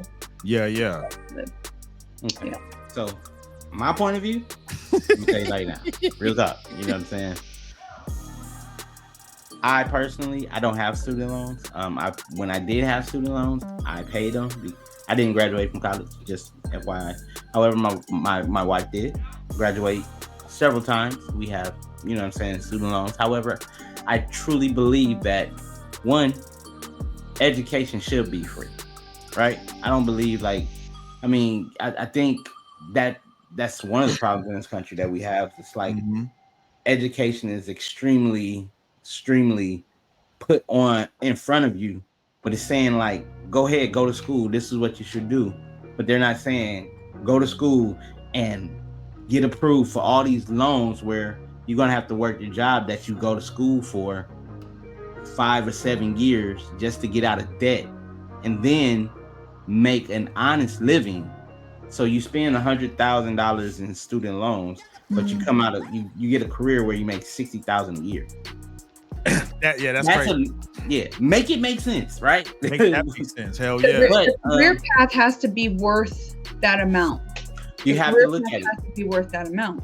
I get that, but also you got to realize not everybody is skilled in everything. You know what I'm saying? Yeah. One of the reasons why I was not successful in the traditional college academic areas because I learned different. You know what I'm saying? Somebody tell me to do something. You said that before. Huh? You shared that before. Yeah, I learned different. I'm a visualer. I'm not a person who can I can pick up a book, I can read it, I can study it, but when it comes test time, I freeze, right? However, if you go ahead and if I look at videos and I see how this person is moving, give me 5 or 10 looks at that bad boy, I'll do it just like the person on the video did. But back to what about the $74 billion in student loan forgiveness. If we can bail out Walmart during good point. If we can bail out all these major corporations, right? If we can bail out all these other football teams and basketball teams and all these other things taking advantage of these tax loops, why not we go ahead and take care of the people who got these student loans? Why not? I mean, you bring up a valid point. I didn't even look at that. I looked at it, brother. Yeah, good point. Because when Procter and Gamble got over $30 billion in bailout money, the auto industry back in 2009 era time frame, they got bailed out. Good, excellent point. Excellent. So let's make it make sense. Why are the people who wanted to have a better life and going for education, why aren't they getting bailed out? Good point. I think education should be free. But I'm there with you, man. I'm there with you. Because real talk. Now let's take it a step further. Those in education should also be put on a higher pedestal than we have for sports and entertainment. Oh, I agree with that. Because you have a player who can get an NIL who's in college that gets 100 million. Yet that professor only gets 40, 50, 60, 70 million. That's crazy. Right? When that professor retired, they don't get an NIL deal. They don't get the same amount of money they were paid once they once they finish their career, right? What do they get? They get a good 10, maybe 15, 20 years left of their life. Be able to live within their means. Yeah. Social Security monitor what's in your bank account. Yeah, make it make sense. Make that make. You know what I'm saying? And these are the changers of the world. Yeah. So you know what I'm saying? If I'm gonna sit on my soapbox, I'm gonna sit on my soapbox and just say it like this. Own it. You know what I'm saying? We got we got it all messed up. PointBlankPeriod.com put a hashtag on it. We got it messed up because of the fact that. Here's where I'm gonna kind of play the devil's advocate for a little bit. I like the idea of what you're saying. I do agree about educators should be definitely on a higher pedestal than like entertainers and stuff. I do agree with you there. I think my only concern is what comes in with free education also comes in a lower quality of education. Sometimes people have a sense of entitlement, and so whenever you get something for free, you're sitting there thinking in your head like, oh, I deserve this. But when you have to pay into something, when you have skin in the game, it's different. Yeah, 100%. That's understandable. That's the reason why this bailout is this 74 billion student loan forgiveness is so important because of the fact that these are people who actually done the work. Mm-hmm. They graduated or they went to the class. They racked up the bills. You know what I'm saying? So they know it wasn't free. They knew I had to pay for this. So whether it's a private loan, whether it's a public loan, whether it's a government loan, all of it should be moved. Now, obviously, that shouldn't be the intention going to say, hey, I'm going to go to school and get these loans forgiveness when I do this. No. But if this is an opportunity that comes down the pipeline, let everybody take advantage of it because of the fact that they did the work. It should be as simple as show me your degree, show me how much you paid, your degree is valid, your debt is forgiven. That's simple. It shouldn't be complicated like, oh, you got to get this receipt and you got to go this and here and this. No. Super. Wait, so you're saying to bail out the people who actually completed school? Because there are people. No, just even anybody those who haven't, but they have they have the credits. They have you know what I'm saying, that they did, but they have to, because life be lifing. Yeah, people go to school and they have to drop out because of the fact that they gotta go to work, or they can't pay for this semester, or they didn't get approved for this loan, or they couldn't take out a second or a third on their mortgage to take care of this. So life be life, right? Life, yep. But 70, and this is where some people may agree, but if we can bail out a country, let's bail out our country. Yeah. Hey, We gonna take care of people over there. You know what I'm saying? And I get it. You know, y'all fighting wars, but we fighting a war of being famished. We fighting a war of looking at bills. Yep. Why can't an American person buy a home because they got student loans? That right there. Good point. Make it make sense. I hope Donald, I hope Kamala, I hope Barack, Michelle, Vance, Walt, all y'all, hope y'all listen to what I'm saying. Nah, for real. Because of the fact that real spill, this is what it is. We're gonna be able to say an American dream, make it a reality. Yeah. Boom. I'm with that. And just to be clear too, it's not for everybody. This is just for public service positions, teachers, nurses, social workers, veterans, and other public servants. And in an article, and this was from Forbes, the one that we're quoting from, it did mention that these public services, they're kind of using this as like a recruitment tool because there's a shortage of talent in these type of positions. Mm-hmm. So to your earlier point, especially with the teachers, right? It never made sense to me why they get paid so low. You know what I mean? They gotta deal with so much. They are the ones that shape the future. Like it never made sense to me why they get paid less than the athletes when they groom the athletes. You know what I mean? Like they give them their basic education. Like you cannot sign off on that contract if you couldn't read it. Right. Yo, and how to read. And what's sad is some coaches get paid more than some principals. That's crazy. Yeah, that's right. I mean, but that just shows here our society where our priorities are. We said that before. You know what I mean? We prioritize entertainment and sports more than we prioritize education. And I mean, it's the proof is in the money, man. Like all the money will be going into education if we honored it the same way we honor entertainment and sports and stuff like that, man. It's weird for us being such an advanced culture and living in the first world. There are other countries who may not look like the United States in some areas. However, they kick our ass in the education system because their families, it's part of their culture. Yeah. You want to be smart. I know. You want to get an education. You know, we talk crap about China, but China is one of them. You read my mind. I was going there, man, because you know they kick our butts when it comes to education and stuff, but it's part of their culture. China, South Africa, Zimbabwe, all of them. Even though, I mean, a lot of the prominent doctors come from over there. India, and Nigeria, and you said Nigeria, and you said something, culture. I remember when I was in church, one of the pastors was talking because he was a visiting pastor from Africa.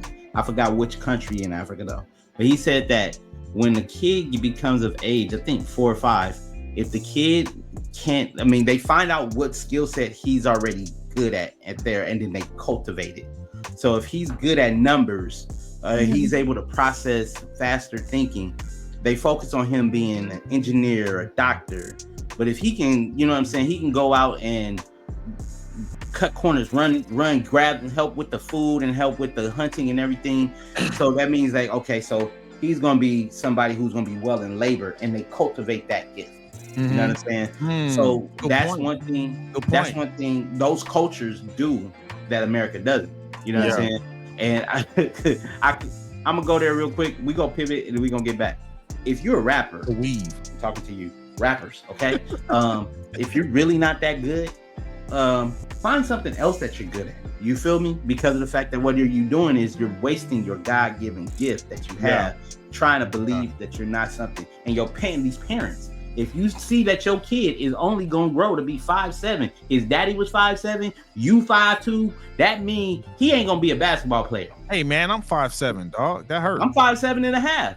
But do you see me out there trying to play for the NBA? No, you don't see that.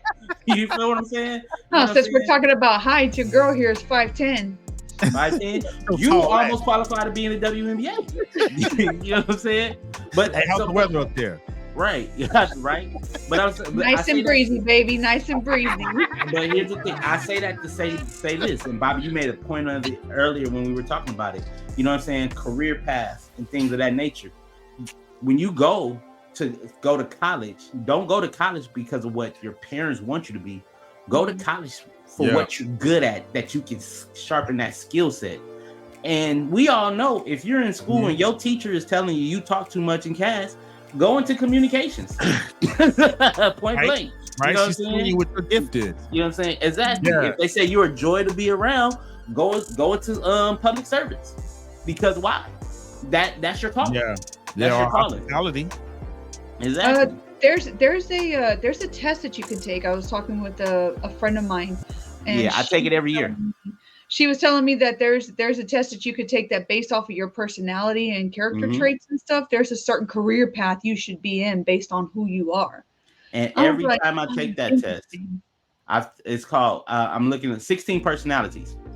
16 personalities.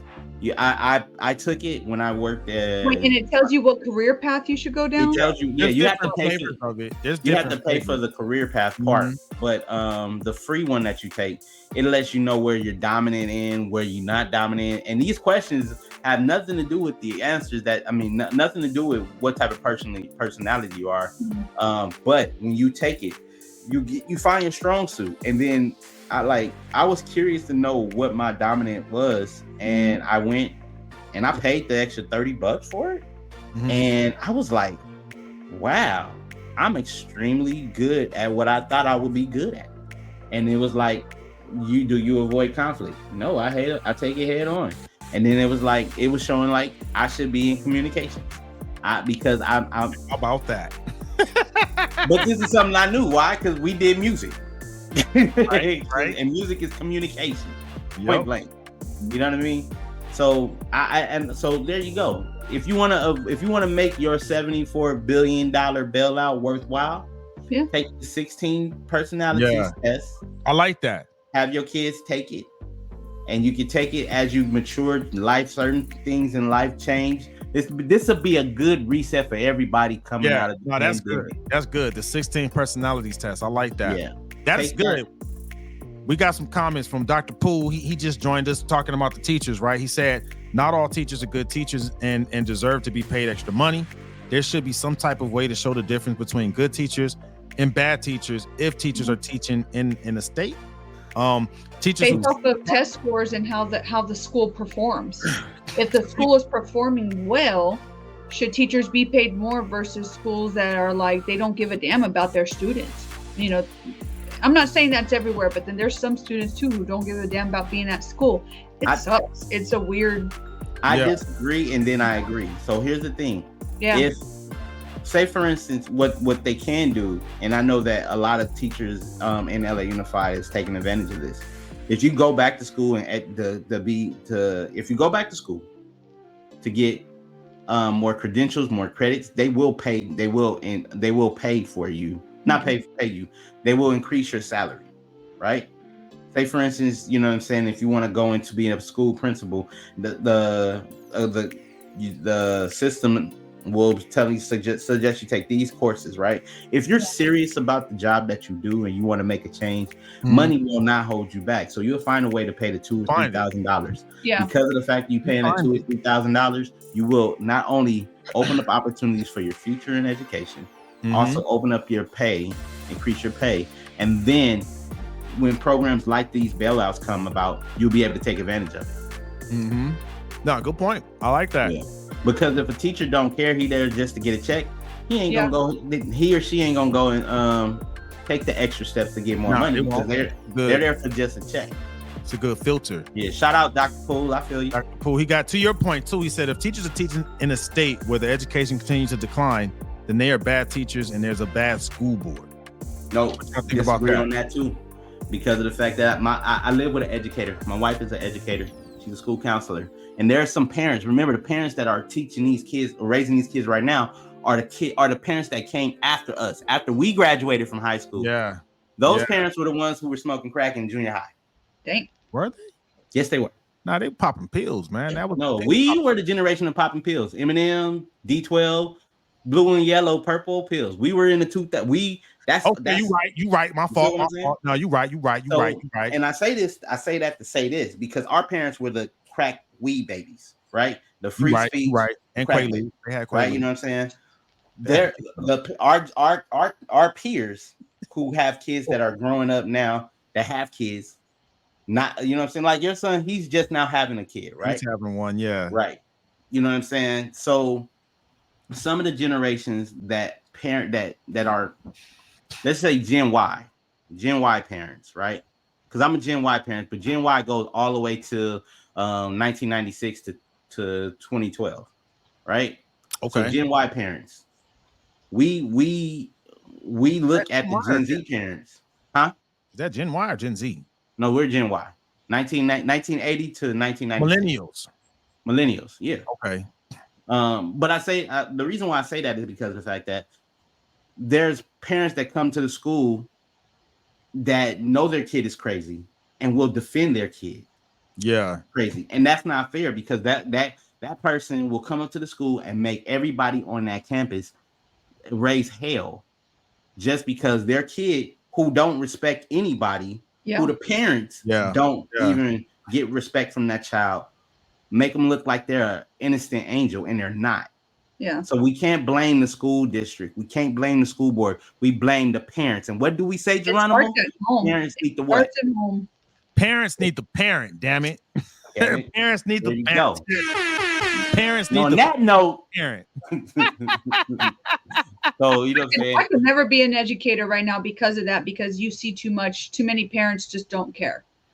They're like, oh, whatever, they'll be out of my hair in 2 years. Or I've heard a parent say that before. You know what? Do whatever the hell you want, because by the time you're 18, I hope you find a place to live, because you ain't going to be here. And I was like, damn. Yeah. I think it's a mixed bag. And I know we got to Bobby, you'd be surprised. I bet you will probably be a great educator because of the fact you're a great mother. Good and point. You would look at all of them kids, because Or I will walk in that classroom and be like, you don't want this smoke. I'm going to tell you right now. Hey, we need more of that. We need more of that. We need more of that because of the fact that, I mean, but here's the thing. You can say that, but then you also got to realize kids hurt because their parents hurt. And what's the phrase? Hurt people hurt people. Mm-hmm. And if they're not healed, they're going to pass on that trauma. Yeah. So you'll get in that classroom being stuck, being hardcore, and you should. But then when you see somebody who's acting out because they're hurting, a different lens come across your eye. Mm-hmm. And then you were like, how can I help this baby? Because they're acting out, because they're in pain. And I got something for you for that. Go ahead. We were talking about kindness. We were talking about conversations. You would never know that if you're in that situation, if you don't have that conversation with that kid to see what's really going on. Because that can be a perfect opportunity to give that child some kindness that they may not be getting from home, which could change the whole course of everything going on. You know what I mean? Exactly. So it comes right back around, man. And I'll hit you with this because, I mean, parents do need to parent. And I will always say that, right? However, on some real hood shit, right? Saying something you said before, sometimes, man, parents in the hood, they just overwhelmed, especially because Dr. Poole is commenting about, the school situation in California. Dude, till this day, I'm always trying to figure out how the hell did my parents do it? Like, they raised 2 kids in LA. Dude, LA has always been expensive. Like, I'm afraid to go back to LA because it's so expensive. They were always working. You know what I mean? They call us the latchkey kids because they were working. They working, going to school. Like, I can only imagine even the parents that are, that we birthed, right? That are now becoming parents. How much of that has changed? Are they not still working, just trying to survive?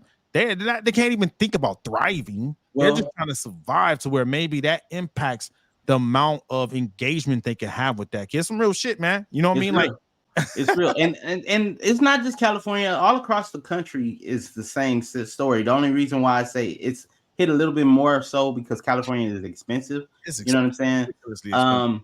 But that's where you need the communication and unity. That means that, you can be able to call them like, hey, I ain't got it this week. Well, what you need, baby girl? I got you. You know what I'm saying? That could be an auntie talking to another auntie. You know what I'm saying? The problem is we have to realize that it's not a plain lane. Everything is different. This road is bumpy. You know what I'm saying? And we will need people in the end, especially if it's not us. You know what I'm saying? When I say it's not us, I mean, I need you, you need me. Let's get together and make it work. You know what I'm saying? I remember there was times where I used to go over my auntie You know what I'm saying? Go over to my auntie and my cousin's house. And I don't know if it was just because of the fact that we like going over there. It could have probably been because of my fact that my auntie was cooking and my mama didn't want to eat what they want to eat. But she knew that we at the house. We didn't probably have anything. I don't know. I didn't know. We weren't aware. But once we, you know what I'm saying? But what we did know is we had community. And what you need, you know what I'm saying, in any village, you need a community. I hear you. And our boy Gmo is trying to get back on. He's playing yo-yo with his camera. I'm here, man. It just, I don't know what happened. Can y'all can hear me though, right? Yeah, we can hear you. But you know what I'm saying? Let's go ahead and put a pin in it for tonight. No, okay. Good point. Good point. Well, right at the 2-hour mark, gentlemen, 2-hour mark. So definitely put a pin in it. Yeah, especially since the camera will come back on. So, hey, another great episode. Yeah, another great episode, as he was saying. Thank you for tuning in to Technically Speaking. Yeah. So make sure you check us next week. It is the day before election. The election next week. We're gonna have some. It's gonna be big. It's gonna be big. Yep. So, oh yeah. Exercise your right to vote if you haven't. Get out there and vote. Don't care who you vote for. Just vote. Damn it. Yeah. No. Be wise with your power. Yes. Be wise with your power. That's what I will say. Bobby, take us off. How can they find you? You can find me at bobby.lopez.5 on Instagram, Bobby Lopez on Facebook, and you know what? Shout out to me on LinkedIn. If you wanna connect with me professionally, if you want to get some insights onto anything in the tech world on what we're doing cybersecurity, information security wise, hit me up. I'll help give you some direction and some guidance if you're trying to lean down that career path. So I encourage you to be bold and be kind to people. So remember those 3 S's we talked about last week. If you want to be successful, you're going to need salvation, struggle, and sacrifice. A little bit of self-discipline in there too, and get you where you need to be in life.